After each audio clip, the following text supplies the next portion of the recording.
Boa noite, irmãos. Paz seja convosco. Muito bom estarmos mais uma vez. Mais uma semana se passou e como passa rápido o tempo, né? A gente estava aqui outro dia, já uma semana passou, já um mês, o ano já está chegando ao fim. Como as coisas estão realmente bem rápidas na nossa vida e no mundo todo, né? Uma dinâmica muito corrida neste mundo. Mas glória a Deus que nós temos essa oportunidade, que vamos meditar um pouquinho na palavra. Curve a sua cabeça por um instante. Senhor, obrigado por esse momento tão especial que o Senhor nos concede de abrirmos a Tua palavra, meditarmos nela, refletirmos na nossa vida, como estamos, ó Deus, praticando a Tua palavra. O que estamos fazendo com a Tua palavra, que a gente lê, que a gente ouve e que o Senhor espera atitudes nossas. Portanto, ó Pai, fala conosco de uma forma muito especial. E cada um que está me vendo, me ouvindo, que o Teu Espírito Santo esteja ministrando aos seus corações, eu te peço em nome de Jesus. Amém. Glória a Deus. O que eu quero meditar com você nesta noite? A maior perda. O que para você é a maior perda? Talvez para alguns, puxa vida, eu fiz um grande investimento, apliquei muito dinheiro, não tive retorno, tive uma grande perda.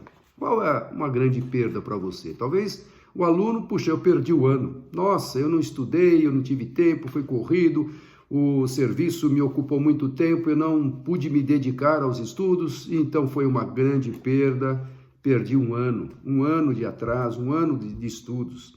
Talvez você perdeu um carro, puxa vida, e eu não tinha condições de fazer um seguro daquele carro, me roubaram o carro, ou eu bati o carro e agora não tenho como consertar, ou pior ainda, me roubaram e agora prejuízo total. Uma grande perda, investimento que me custou. E a gente tem uma casa, talvez a tua casa esteja financiada e você não está conseguindo pagar esse financiamento e de repente vai para leilão e você acaba perdendo aquela casa. Você investiu tanto naquela casa, você sonhou tanto para conquistar aquilo, né? E eu sei que isso faz parte da nossa vida, do nosso dia a dia, sonharmos e lutarmos e conquistarmos. Mas às vezes a gente perde, às vezes no decorrer do caminho a gente depara aí com uma situação que a gente não previa. Como nós passamos uns anos atrás, muitos planos econômicos e que realmente cada plano absurdo que fizeram aí, até congelaram os bens de muita gente que tinha dinheiro, tinha recursos, de repente acorda no dia seguinte, tudo está congelado. E ele tinha compromissos, ele tinha que pagar funcionários, ele tinha que pagar parcelas, pendências. Foi uma grande perda, porque ele perdeu o negócio, teve que se desfazer de bens que custariam muito mais, ele teve que dar, assim, a preço de banana, como dizemos na língua popular, para poder pegar aquele recurso para bancar os seus compromissos. Então, o que é para você uma grande perda? Talvez perder a saúde, puxa vida, eu tinha saúde, eu tinha uma disposição, eu conseguia me movimentar daqui para lá, eu tinha uma vida dinâmica, uma vida ativa, uma vida produtiva, e agora realmente as dores, eu não consigo, eu já não tenho aquela mobilidade que eu tinha antes. Puxa, eu perdi aquela mobilidade. Para mim foi uma grande perda, perdi a visão. Eu lembro que meu pai, com 94 anos, ele já havia perdido a visão cerca de um ano, 2 atrás, uns 92 para 3 anos, ele perdeu a visão. E aquilo foi para ele, nossa, ele se entregou, porque ele era uma pessoa muito ativa, a vida toda ativa. E quando ele perdeu a visão, nossa, para ele foi a pior perda, né? A saúde dele estava debilitada, mas a visão foi a pior perda, porque ele não podia ler mais a palavra, ele ficava o dia inteiro, depois de aposentado, lendo a palavra. Então, para ele foi uma grande perda, perder a visão. E para nós também, imagina perder a visão, perder a saúde.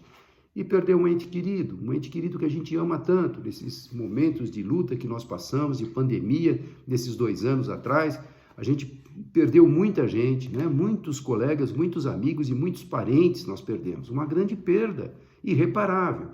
Isso aí é para a gente refletir, o que é para você uma grande perda? Mas o que eu quero falar para você, a maior perda que a gente pode ter não é um carro, não é um financiamento de uma casa, não é um investimento que você aplicou ali os seus recursos, talvez da vida toda. A maior perda é nós não termos a certeza ou não termos a confiança num Deus que pode nos dar a vida eterna. E muitos, o Senhor, ele o Senhor Deus mandou o seu Filho amado, Jesus Cristo, para vir a este mundo para salvar o perdido, o pecador, como eu e você. Mas tem muitos que não aceitaram ou não aceitam hoje que Jesus, ele fez uma obra remidora. E a grande perda, a maior perda da vida do ser humano é ir para o inferno. Ah, mas pastor, não tem inferno. Tudo o que a gente faz, a gente paga aqui nessa terra. É uma palavra que talvez você já tenha ouvido de muitas pessoas. Mas a Bíblia, a palavra de Deus, ela é realidade, ela é viva, é um livro vivo, é um livro escrito há tantos anos atrás por pessoas inspiradas pelo Espírito Santo, que ele é vivo, ele não precisa de atualizações. Na realidade, o ser humano ele é o mesmo, ele tem as mesmas deficiências, ele tem as mesmas ansiedades, tem os mesmos anseios. O ser humano não mudou, né? A tecnologia pode facilitar, mas aquilo que está dentro do ser humano, que é espiritual, nós somos seres espirituais, né? Nós somos formados do pó da terra, como diz a palavra, porque esse corpo aqui é composto de cálcio, enxofre, né? Todos os componentes da terra nós temos no nosso fósforo, todos os componentes da terra nós temos no nosso corpo, fomos formados do pó da terra. E foi soprado nas nossas narinas o fôlego de vida. Esse fôlego de vida é o Espírito, que é eterno. Então, por mais que a gente conquiste nessa terra, por mais que a gente batalhe para ter as coisas, veja, não estou condenando quem luta, quem vai atrás dos seus sonhos, se esforça, estuda, ótimo, faça isso mesmo. Mas muitos colocam o coração nisso, achando que tudo que eles conquistarem nessa terra vai trazer plena satisfação. Não, porque nós somos seres espirituais, a nossa satisfação só está naquele que nos criou, que é, muitas vezes, a pessoa tem de tudo. Eu conheço muita gente que tem muito dinheiro, que tem de tudo, mas tem um vazio lá dentro, porque não vai ser preenchido por riquezas, por status, por cultura, por tudo isso que nós passamos aqui na Terra, que nós podemos adquirir com esforço, com sabedoria humana, mas que Deus também dá a sabedoria para você conquistar as coisas, mas tudo isso não vai preencher o vazio que está no seu coração, porque você é um ser espiritual. Então a maior perda que o ser humano pode ter é perder a vida eterna, perder após a morte, que após a morte continua o que? A vida eterna, ou com Deus ou sem Deus. Então existem somente dois caminhos, ou o céu ou o inferno, e a palavra deixa claro isso. Mas muitos ainda estão muito preocupados com as coisas aqui na Terra. A gente passa aqui por um tempo muito pequeno e a gente se dedica a vida toda por um tempo muito pequeno. Eu que já estou na reta da chegada já, mas muitos ainda, né, achando que precisam conquistar. Gente aí que a gente conhece, pessoas já de uma certa idade, que têm recursos, que poderiam usufruir desse recurso. Não, eles querem mais e mais e mais. Para quê? Tudo aquilo que nós temos, eu sempre falo, nós não somos donos de nada, somos mordomos pela misericórdia de Deus. Mas olha o que o próprio Jesus falando para as pessoas sobre os bens, sobre as pessoas que se prendem às coisas materiais. É importante ter, eu volto a falar, eu não condeno quem luta para ter a sua casa, seu carro, seu conforto, tudo isso é bênçãos que Deus nos dá, mas não coloque o coração nisso, não ache que isto é tudo na sua vida. E olha o que está lá em Lucas, né, Lucas capítulo 12, de 15 a 21. Ele fala assim: então lhes contou esta parábola.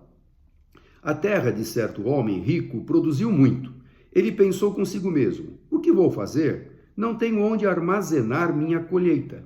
Então disse: já sei o que vou fazer. Vou derrubar os meus celeiros e construir outros maiores, e ali guardarei toda a minha safra e todos os meus bens. E direi a mim mesmo: você tem grande quantidade de bens armazenados para muitos anos. Descanse, coma, beba e alegre-se. Contudo, Deus lhe disse: insensato, esta mesma noite a sua vida será exigida. Então, quem ficará com o que você preparou? Assim acontece com quem guarda para si riquezas, mas não é rico para com Deus. Olha, nós podemos ter riquezas, podemos ter bens, claro que sim, mas não é isto que vai nos dar segurança para a eternidade. Então não pense você, eu morro, fica tudo aqui. E até me fez lembrar uma história de um jovem que passou no vestibular, até vou ler aqui, e ele havia passado no vestibular com todo aquele pique, com toda aquela energia, com todo aquele sonho, com toda aquela vontade de ir sair, estudar, depois se formar e tudo mais. Aí ele foi lá e contou essa novidade para o tio, né? E o tio, muito sábio, querendo ver até onde aquele jovem tinha compromisso com Deus, e ele pergunta, tá, e depois que você se formar, o que você vai fazer? E depois que você se formar? Ah, eu vou ganhar muito dinheiro, eu vou trabalhar, vou ganhar muito dinheiro, eu vou ser famoso, tá. E depois que você for famoso? Ah, eu vou construir o meu lar, eu vou casar com uma bela moça, muito culta, bonita, né? E nós vamos viver felizes. E depois, indagou o tio, ah, depois eu vou gozar a minha velhice, né? Uma vida sossegada, tranquila, e aí eu vou ficar em paz. E depois, continuou o tio, aí o jovem ficou calado, sem responder nada. E depois? E depois da nossa morte? E depois de tudo você ter conquistado? Como aqui esta parábola que Jesus conta, né? O homem rico tinha já fortunas, e aquela safra daquele ano deu muito, e ele não tinha onde armazenar. Você pode imaginar você não ter aonde armazenar tanta colheita, tanta produção que aquele ano deu, né? Glória a Deus, hoje nós estamos tendo aí uma super safra. Esse ano aqui vai ser a maior safra de todos os tempos de grãos que o Brasil está produzindo. O agronegócio está trazendo riquezas para o Brasil. Glória a Deus por isso, né? Está alimentando não só os brasileiros, mas grande parte do mundo depende da produção agrícola do Brasil. Então, glória a Deus por isso. Mas aquele homem aqui desta parábola, ele tinha tanta produção, tanta colheita, que ele não tinha onde colocar. Aí ele pensou, puxa vida, eu vou destruir todos esses celeiros, vou fazer outros maiores, né? E aí, como ele fala, e direi a mim mesmo, você tem grande quantidade de bens armazenados para muitos anos. A gente acha que a nossa vida são só muitos anos. E descanse, coma, beba e alegre-se. E aí ele fala, bom, vou falar para mim mesmo, alma, descansa, se regala, você está seguro. Meu irmão, que segurança, que bens pode nos proporcionar segurança? A nossa vida é um fiozinho. Estamos bem hoje, basta você abrir um resultado do exame, apontou lá qualquer coisa maligna, pronto, já começa aquela preocupação, aquele tratamento, aí de repente um tratamento não dá resultado, você vai para outro, também não dá resultado, daqui a pouco é uma metástase no corpo, acabou a vida. A vida é isso. E o que a gente construiu tudo, como ele fala, para quem vai ficar, né? E aí ele fala, assim acontece com quem guarda para si riquezas, mas não é rico para com Deus. Pode ter riquezas, Deus não condena. A palavra do Senhor, ela é cheia de citações, muitos exemplos de pessoas prósperas, pessoas ricas. Nós temos aqui empresários mencionados aqui, produtores, agricultores, temos reis, temos muitos mencionados aqui que foram prósperos, mas eles tinham um coração num Deus que deu todas essas coisas. Nós somos somente mordomos de tudo aquilo que nos vem às mãos. E é muito importante a gente entender que a nossa vida é muito passageira e nós não precisamos nos preocuparmos com coisas que a gente acha que precisa mais do que nós temos. Se você analisar muito bem, pare, analise um pouquinho aquilo que você já conquistou até aqui, muitos de nós. Será que já não é o suficiente para você viver, para você também se dedicar um pouquinho naquilo que é espiritual, que é a vida eterna? E muitos pensam, não, a vida é só isso aqui. A gente trabalha. Se eu sou uma pessoa de bem, eu não mato, não roubo, eu não fumo, eu não bebo, eu não defraudo ninguém, eu estou garantido para a eternidade. Não, não são as obras que nos vão dar segurança para a eternidade, mas sim o reconhecimento daquilo que Deus fez em mandar o seu Filho Jesus Cristo para vir a este mundo.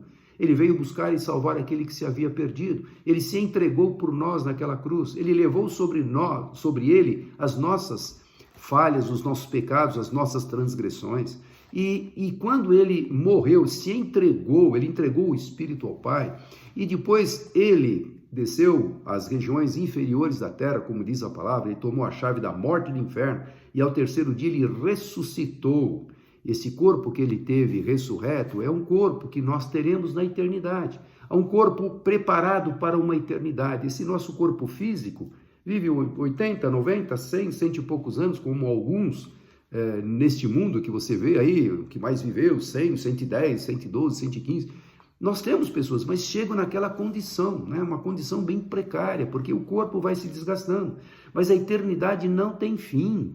E o que é que nós estamos fazendo com as coisas que nos vão garantir a eternidade? Ou seja, com compromisso, com a fé num Deus que pode todas as coisas. Eu queria que você abrisse a palavra aí, e você tem esta palavra com você, Eclesiastes, livro de Eclesiastes, está lá o próprio rei Salomão escrevendo, o homem mais sábio, né, que houve sobre a face da terra.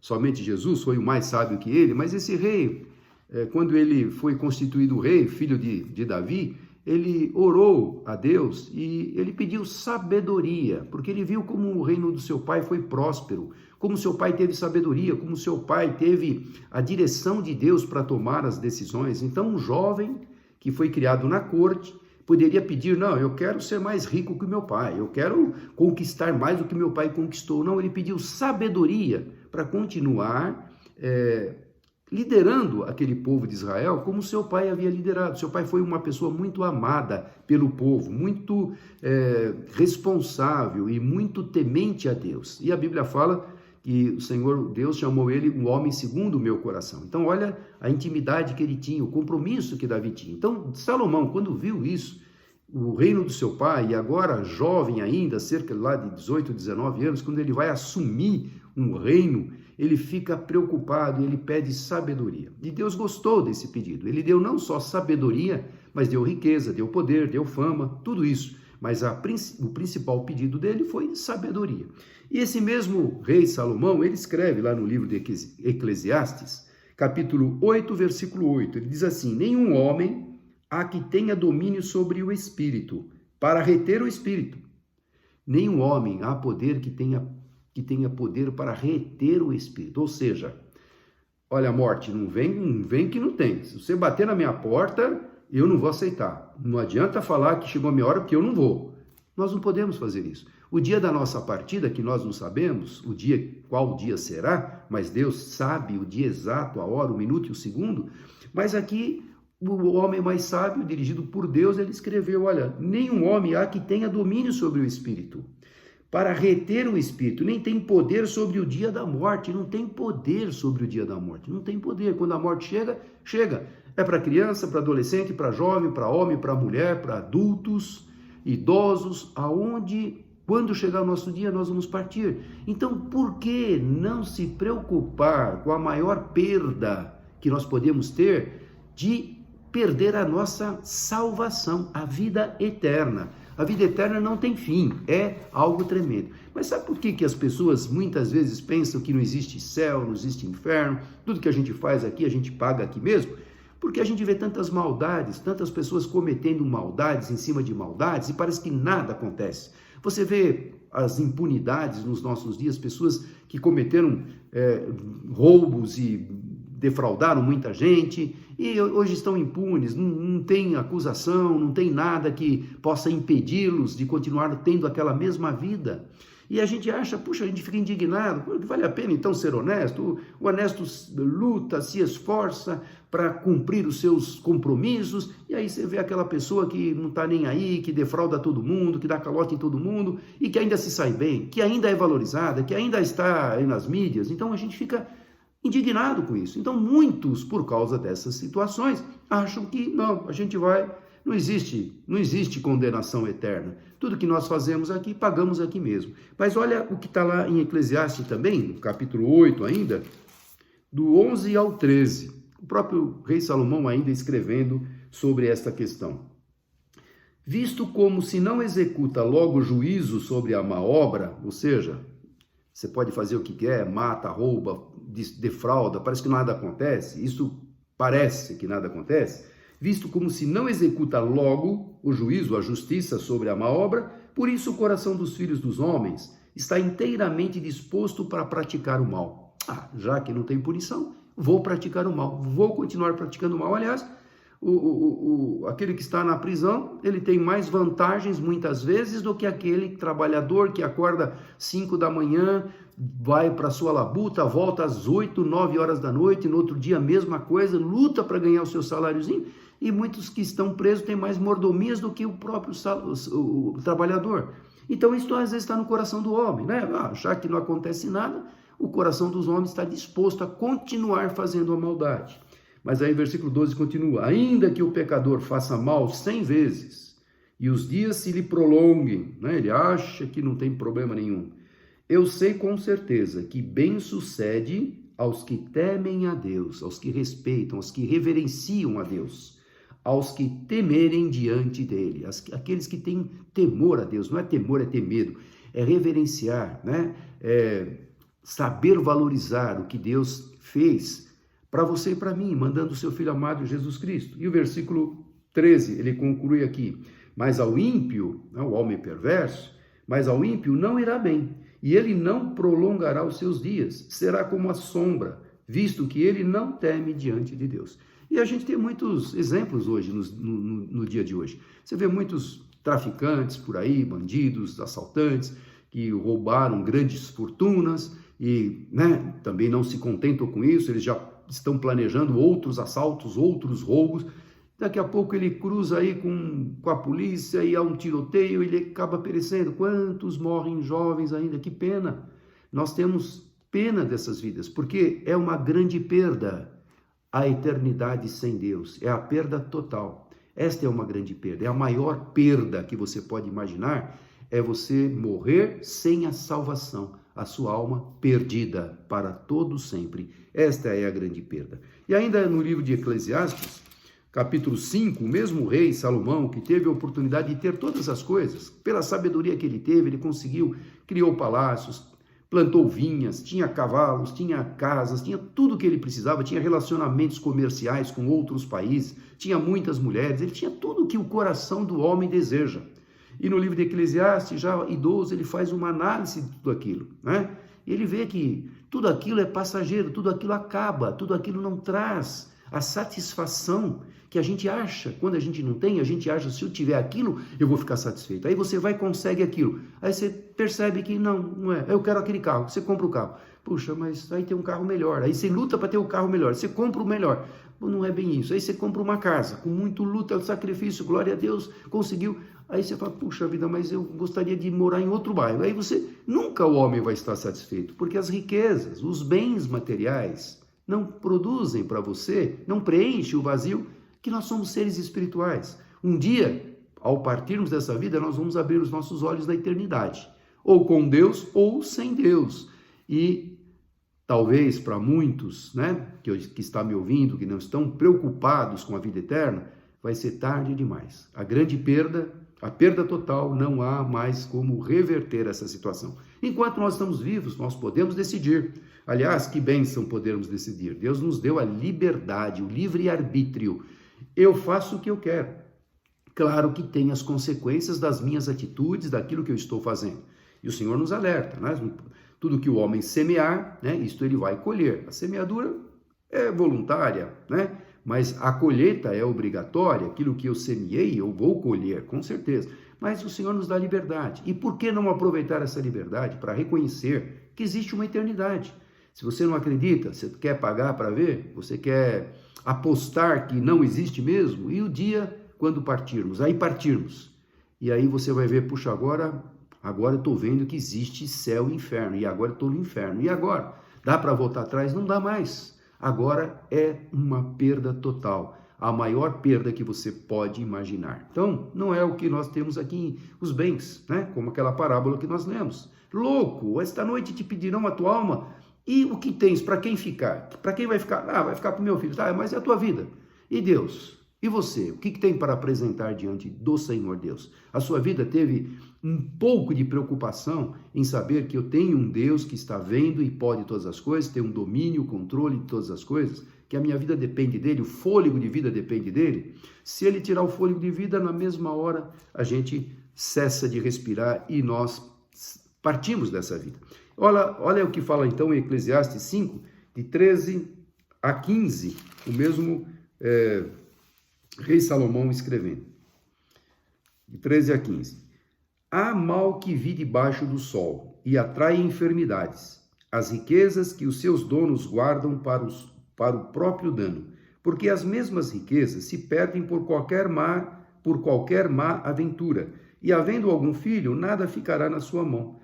Como saiu do ventre de sua mãe, assim nu voltará, indo-se como veio, e nada tomará do seu trabalho que possa levar da sua mão. Nada do que nós vamos fazer poderemos levar. Nada daquilo que nós vamos guardar, adquirir, conquistar, nada disso nós vamos poder levar. Ah, mas eu estou garantido para o meu filho. Muito bem, é bom que o pai pense no filho, né, deixar heranças para os filhos. Sim, é importante isso, porque muitos pais deixam dívidas para os filhos. Aí é terrível. Mas, além de tudo isso, você tem uma alma que é eterna. É esta a preocupação. Pode sim conquistar coisas, pensando no futuro da família, dos filhos, dos netos. Muito bom isso.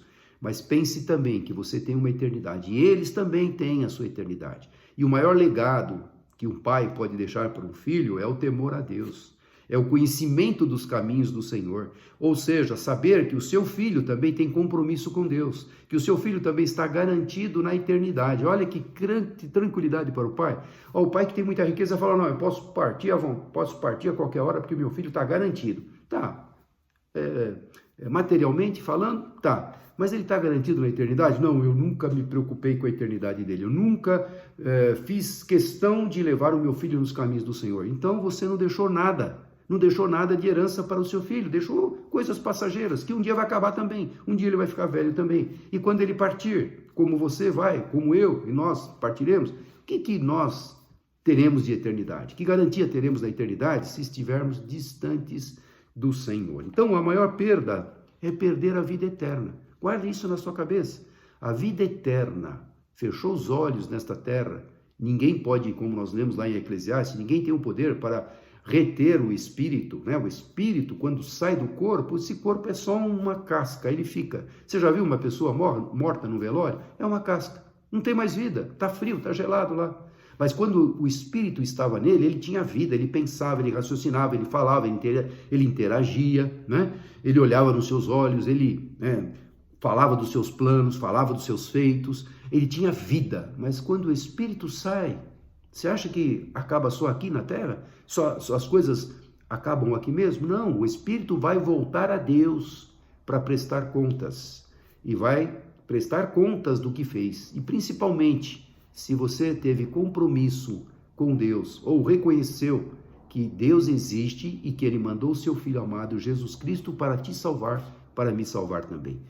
A maior perda é a perda da vida eterna. Pense nisso, se você daqui para frente, né? Se até aqui, melhor dizendo, você não havia parado para pensar. Normalmente em velórios a gente tem aquele momento onde todo mundo está triste, todo mundo para um pouquinho, reflete. Puxa, ele era novo, a pessoa era nova, a pessoa tinha toda a vida pela frente. Agora que ele conquistou, né, o seu sonho, ele foi embora. A vida é assim, nós podemos partir de uma hora para outra. Uma bala perdida, um mal súbito, qualquer coisa pode nos acontecer. E a nossa eternidade? Não dá para descuidar, meu irmão, não dá para descuidar. Temos que pensar que a maior perda é perder a vida eterna. E eu quero concluir aqui, está lá no livro de Apocalipse, né?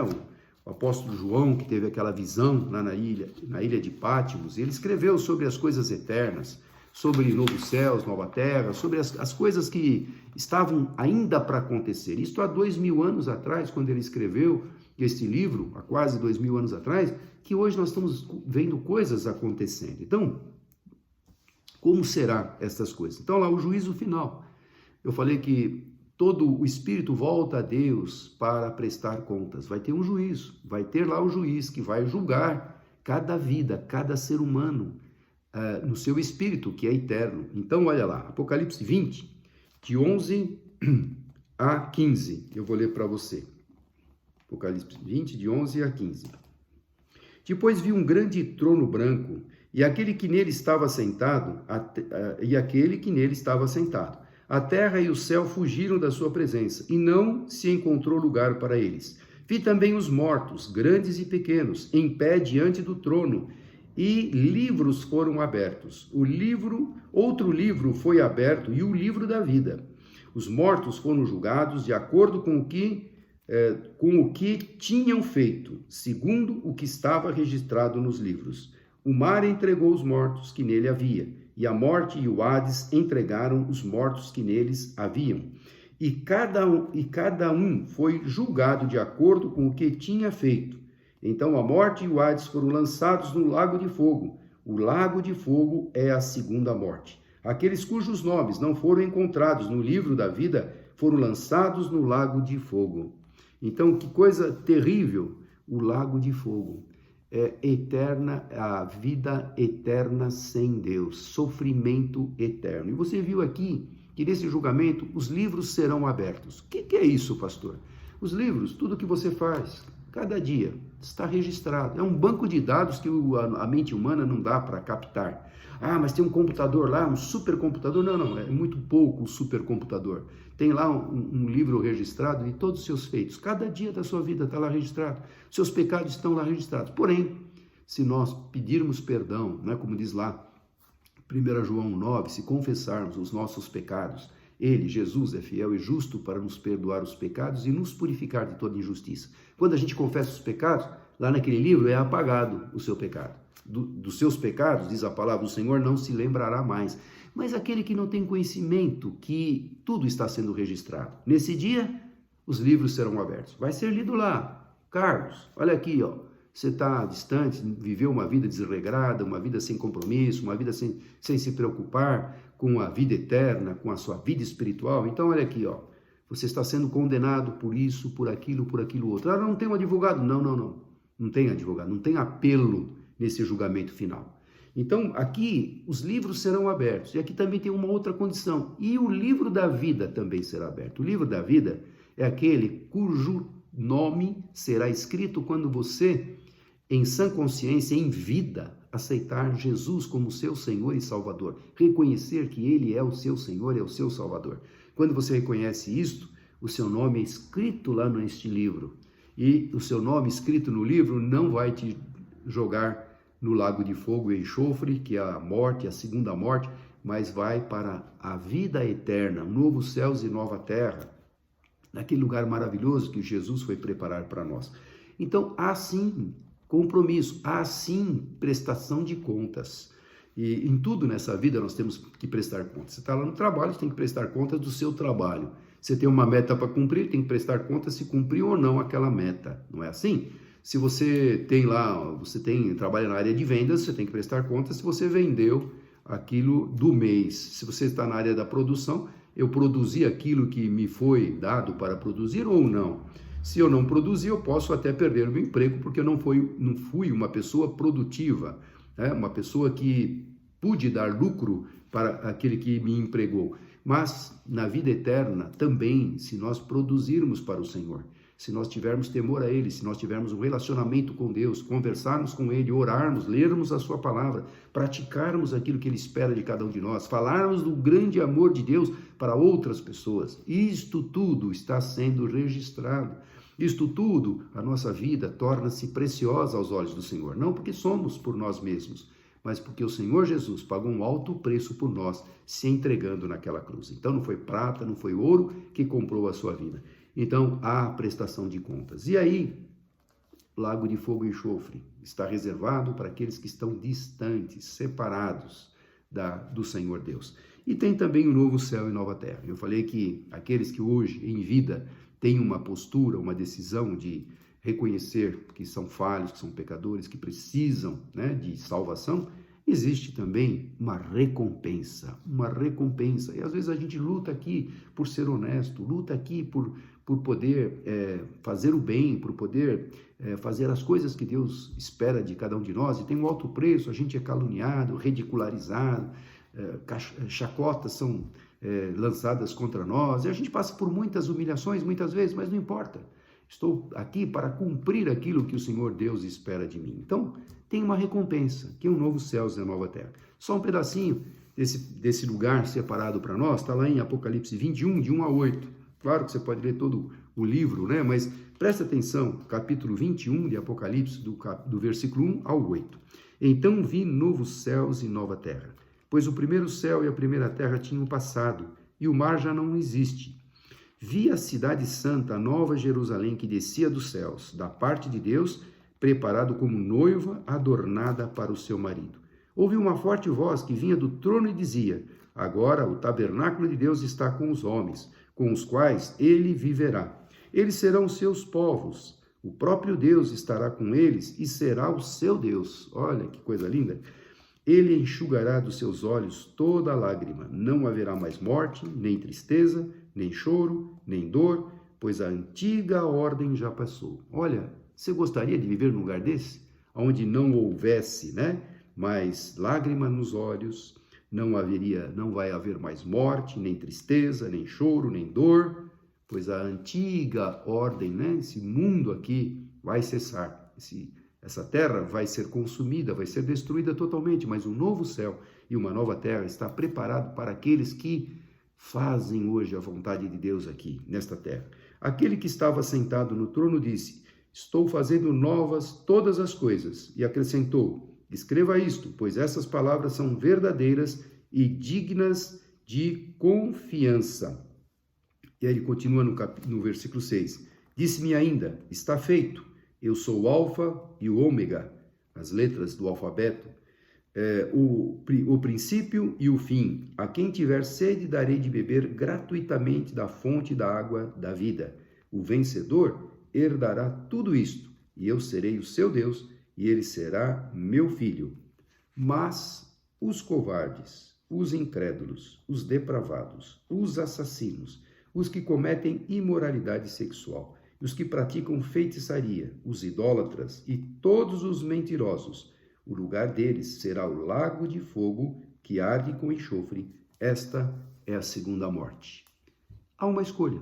Hoje nós podemos escolher aonde que eu quero passar a eternidade. A grande perda, a maior perda da nossa vida é passar a eternidade naquele lugar reservado para os incrédulos.